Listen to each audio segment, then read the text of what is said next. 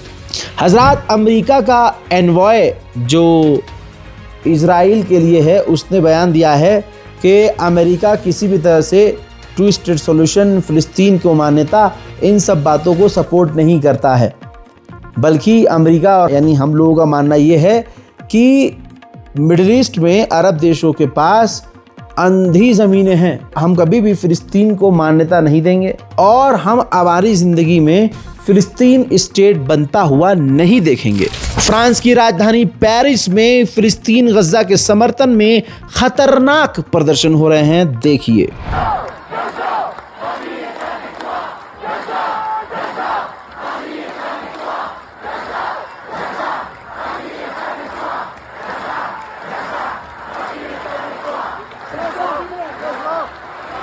ठीक इसी तरह से डेनमार्क में भी गाज़ा के लिए आवाज़ उठाई जा रही है।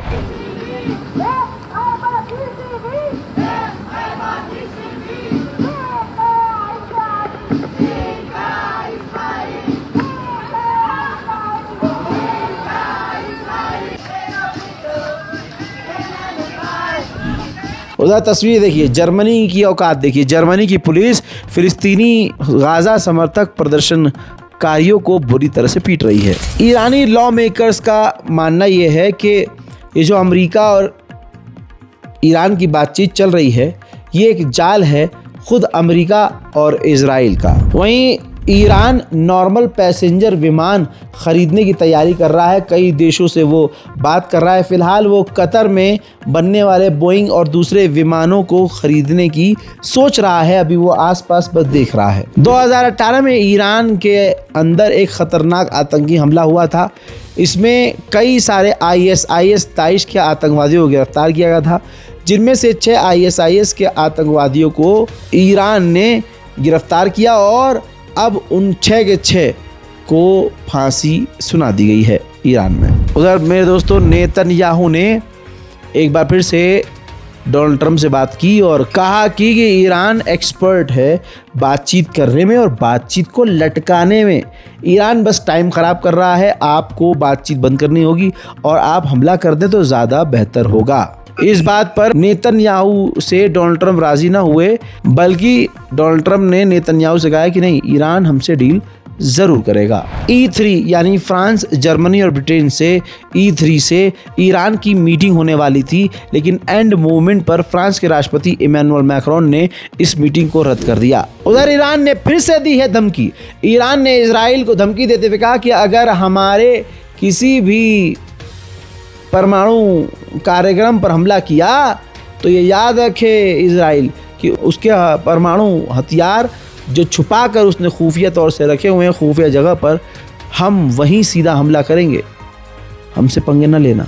अब इसके अलावा अगली तस्वीर देखिए, लेबनान पर इजराइल ने ख़तरनाक बमबारी की जिसमें 2 सिविलियंस मारे गए हैं, दोनों ही बाप बेटे थे। इजराइल लेबनान में 3505 बार वायलेशन कर चुका है। सीज फायर का उल्लंघन 3505 बार ये कर चुका है। यूएन की फौज लेबनान में मौजूद है। उस यूएन की फौज में फिनलैंड का एक फौजी था जिसे लेबनीज एक आम नागरिक ने जोर का तमाचा जड़ दिया।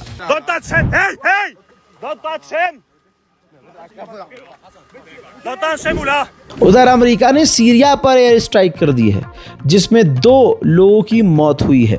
सोचिए, सीरिया में भी पिछले 8 महीने में 6000 लोग मारे गए हैं, जिसमें 75% 75% जो मारे गए लोग हैं वो सिविलियंस हैं, ईमानदार हैं, वो किसी भी घटिया तरीन काम में नहीं है। उधर में दोस्तों इजराइल अब सीरिया में भी मकानों में बम लगा कर उड़ा रहा है, ज़मीन को साफ कर रहा है और हमारी आंखों के सामने ये सब कुछ हो रहा है। फ्रांस वैसे तो इजराइल के खिलाफ बयान दे रहा है, लेकिन फ्रांस के बारे में रिपोर्ट ये आ रही है कि इजराइल को अभी भी फ्रांस हथियार दे रहा है। हजरात, ये तो हाल है गाज़ा और फ़िलिस्तीन की, खासकर गज़ा के मदद के लिए तस्वीर आपके सामने है। बारकोड का इस्तेमाल कीजिए ताकि गाज़ा और फ़िलिस्तीन को ज़्यादा से ज़्यादा मदद हम कर सकें।